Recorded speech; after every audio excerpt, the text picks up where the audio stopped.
Magandang araw mga kaibigan. Pag-usapan natin ngayon yung mga tao na nag-fill in the blanks sa mga blank items sa BICAM report na in-expose ni TRRD at ni Congressman Ocap. Ito, natukoy na po. Meron ng pagkakakilanlan sino yung mga nag-fill in the blanks. Si Congressman Ongap din ang nagbulgar nito. Meron siyang rejoinder statement. Ito, basahin ko Rejoinder statement of Congressman Isidro Ongap, 3rd District of Davao City on the BICAM Committee Report and GAA 2025. So, hintayin nyo lang kung sino-sino yung mga tao. Basta tinukoy na ni Congressman Ocap. Fill in the blanks. Sabi niya, as a former chair of the Appropriations Committee of the House and as member of Congress, I take it as my serious duty and responsibility to study and scrutinize the national budget. This is about the money of the people, and we should leave no room in appropriating them with error, irregularity, or malis. So, grabe pala ito. Dati palang chairman ng Committee on Appropriations, kaya alam niya kung ano yung proseso. Ay, dagdag niya. And as I was studying the figures related to the unconstitutional issues of the 2025 General Appropriations Act or GAA last week. I also worked back to review the bicameral conference committee report, which was sent to the individual emails of House members before the ratification of the said bicameral report. I was shocked that there were several pages with blank amounts on certain expenditures of the signed BICAM report. This bicameral conference committee report constituted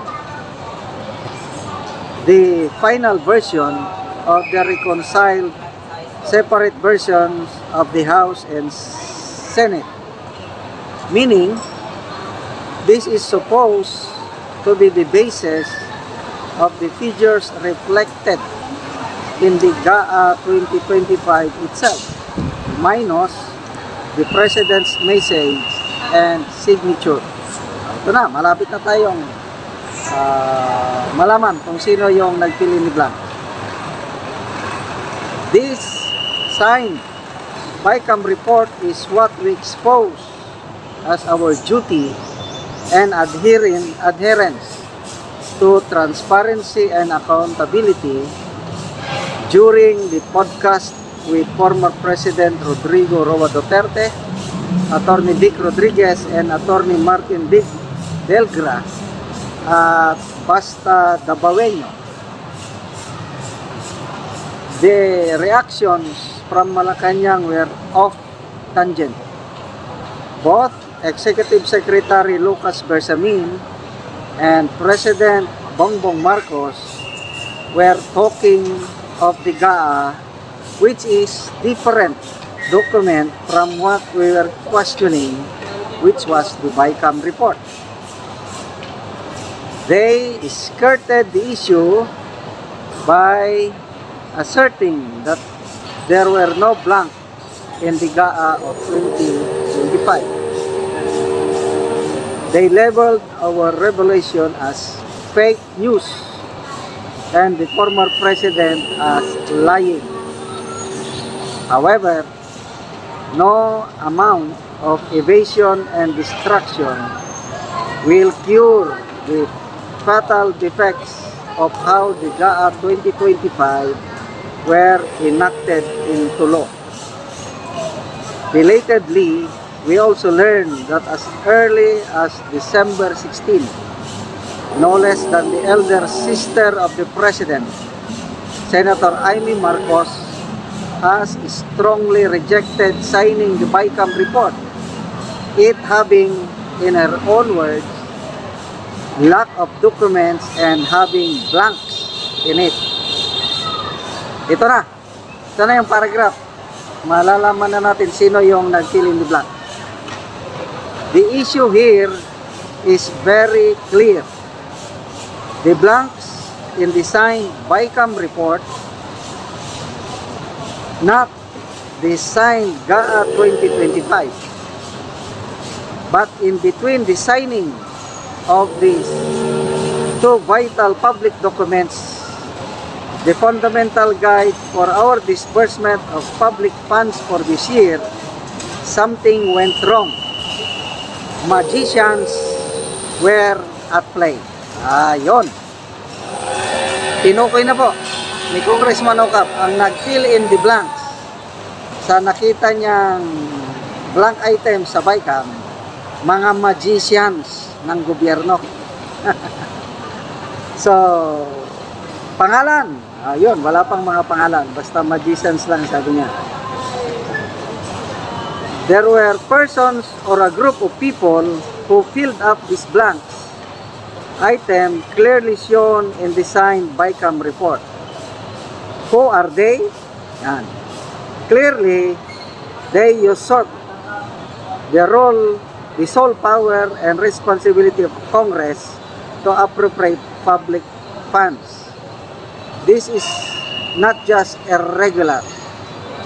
In the words of the former president,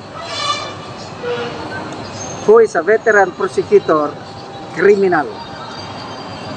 I say it is the sworn duty of both the president and the executive secretary to ferret out en masse these criminals and make to account for their misrepresentation, usurpation of Congress, and falsification of public documents.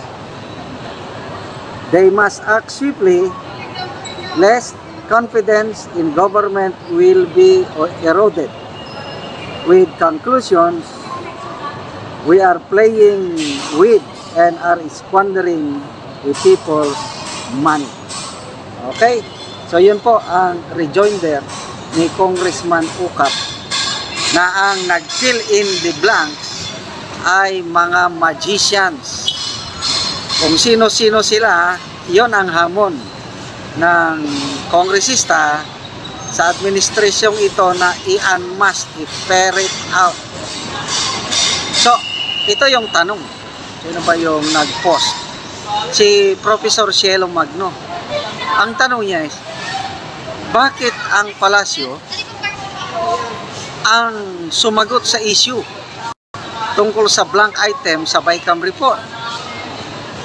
Hindi ba dapat ang sumagot doon ay ang House of Representatives at ang Senado? Kasi sila ang gumawa ng BICAM report. Specifically, ang chairman ng Senate Finance Committee at ang chairman ng Appropriations Committee, di ba sila ang dapat sumagot? Kasi ang document in question is BICAM report na may blank.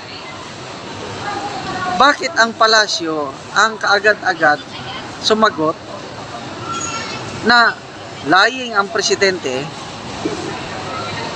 at sinasabi nila walang blank item sa GAA, which is correct.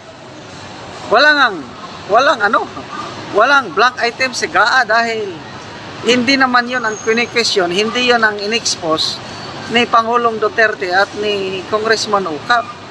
Ang in-expose, ang tinatanong, bakit nagkaganon yung blank items doon sa BICAM report. So, klaruhin natin ha. Merong nag-fill up, sila yung tinatawag na magicians at play. So, kung sino-sino yung magicians, yun ang hamon sa atin lahat. Kasi, pera ng taong bayan yan. Hindi pwede na basta-basta na lang na iblangko mo, tapos mamaya ipilapan mo. Eh, foul yun. Sabi nga ni Pangulong Duterte, that's criminal. You can all go to jail for that. Sana sa mga darating na araw, malalaman na sino yung nag-fill in the blanks, sino yung mga magicians na gumawa ng hocus-pocus sa BICAM na naging gaan.